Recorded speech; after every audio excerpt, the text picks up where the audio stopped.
코끼리 열차는 이름과는 달리 철도가 아니라 도로 위를 달리는 자동차로 차량 뒤로 트레일러가 줄줄이 연결된 형태이다. 단 방향으로만 운행하기 때문에 서울랜드에서 동물원 및 식물원, 국립현대미술관에서 대공원 표본 전시관 입구 방향까지는 갈 수 없다. 한때는 2층 버스로 운행한 킹콩 버스도 있었으나 얼마 못 가서 폐지되었다. 참고로 코끼리 열차는 서울랜드 관리사인 서울랜드에서 관리 운영하고 있다가 동원으로 바뀐 듯하다. 이와는 별도로 동물원 내부에서 운행하는 셔틀버스가 있다. 대공원 내 운영했던 롯데리아는 한 가지 특이한 점이 있었는데 프렌치 프라이를 팔지 않았다. 아마도 길쭉해서 관람객들이 동물들에게 우리 너머로 넣어줄 우려가 커 판매가 금지되었던 듯하다. 이는 라이언 카페의 햄버거 세트 역시 마찬가지다. 또한 공원 내 가게들이 사탕, 껌 계열 음식을 거의 팔지 않는다. 생각보다 다양한 메뉴가 있으나 가성비가 영 좋지 않은 탓에 컵라면과 뜨거운 물을 가져와서 직접 끓여 먹는 것이 현명하다. 현재는 폐사했지만 맹수사에는 아프리카 들개도 있었는데 아프리카 사바나에 사는 대형 육식 포유류인 사자, 치타, 하이에나와는 달리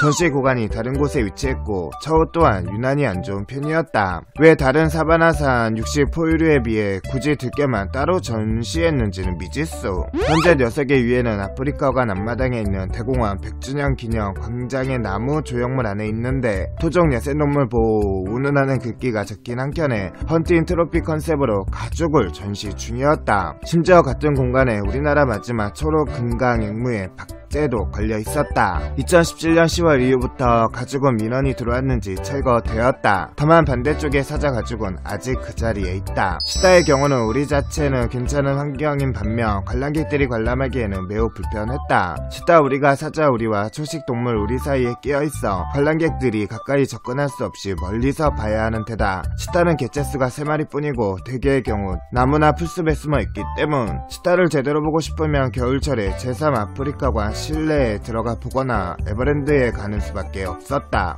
이런 민원이 많이 들어온 건지 2019년 이후로는 제초 작업을 실시하고 커다란 관람창을 냈다. 전박이 하이에나도 치타와 같은 연유로 우리의 환경 자체는 나쁘지 않지만 마찬가지로 사실상 외실 관람이 불가능했었고 이쪽에도 관람창이 생겼다. 동작이 내실 전시를 할 때는 개체수가 많은데 비해 내실이 너무 비좁아서 개체 간 분쟁도 자주 일어난다는 듯. 2011년 기준 기린을 볼 수 있는 공중화장실이 있다. 2011년 10월 28일자 스펀지에서 소개되었다. 고양이들이 많이 서식한다. 동물원 안을 돌아다니는 고양이들을 쉽게 찾아볼 수 있으며 이 중 일부는 실제로 동물원 자체에서 키우고 있다. 목줄을 하고 있고 중성화까지 한 상태이다. 북한동물관은 북한에서 보내준 몽골 늑대와 세계 최초의 북제 늑대인 스널프와 오소리, 너구리가 전시되어 있었다. 가장 열악한 시설 중에 하나였으나 2013년에는 오소리, 너구리가 우리 숲 우리 동물로, 2017년 겨울에는 이곳에 있던 늑대가 늑대 여호사로 가며 오소리 우리 딱 하나를 제외하면 빈 우리로 방치됐었다.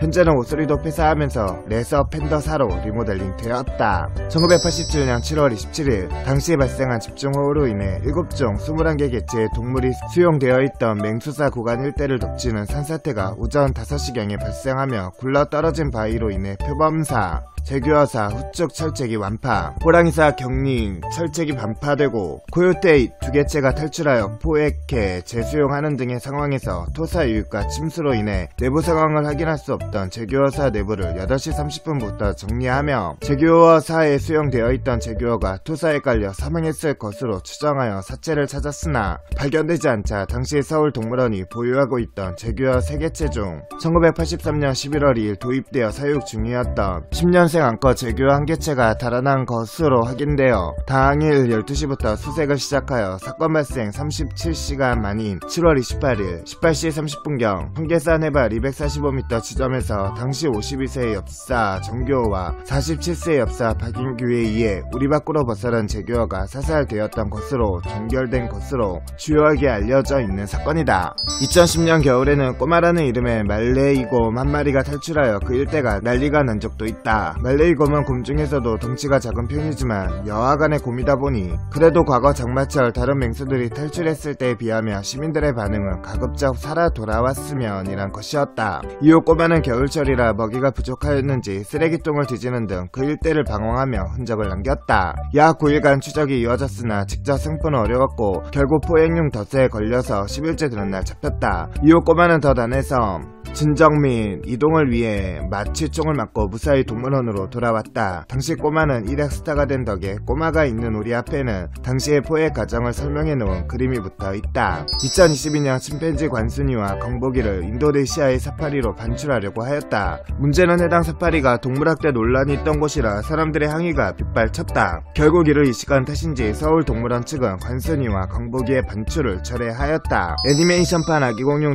둘리가 코끼리와 싸워서 이긴 배경이 되는 곳이 바로 서울대공원에 있는 동물원이다. 사실 애니메이션판에서는 서울대공원으로 나오지만 원작 만화에서는 창경원이었다. 해당 연재분이 투고될 당시에는 1984년 여름이라서 겨울부터 이루어진 창경궁 복원 사업이 시행되기 이전이었기 때문이다. 2016년 4월 7일부터 입장료를 인상했다. 어른은 3,000원에서 5,000원으로, 청소년은 2,000원에서 3,000원으로, 어린이는 1,000원에서 2,000원으로 인상되었다. 9년 만에 요금이 오르는 셈. 하지만 이렇게 인상해도 대한민국에서 생물을 전시하는 곳 중에선 여전히 싼 편이다.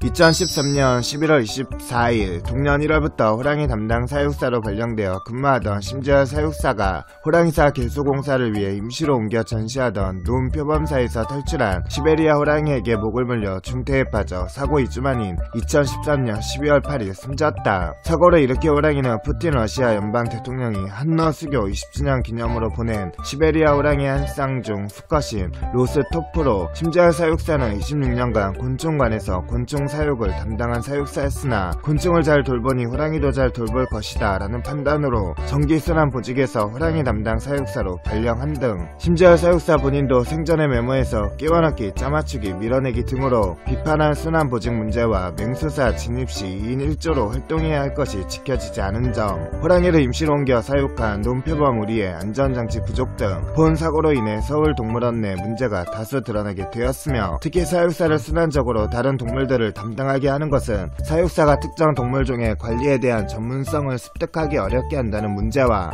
대공원 운영 측이 각 동물마다 다른 관리 지식이 필요하다는 것에 무지하다는 비판을 발생시켰다. 전국 최대 규모의 동물원 치고 기념품 가게는 아주 작다. 그 때문에 기념품 가게가 있는지도 모르는 사람들이 많다. 동물원 마감 시간보다 조금 더 이른 시간에 문을 닫는다. 주로 판매하는 상품은 동물 피규어나 인형,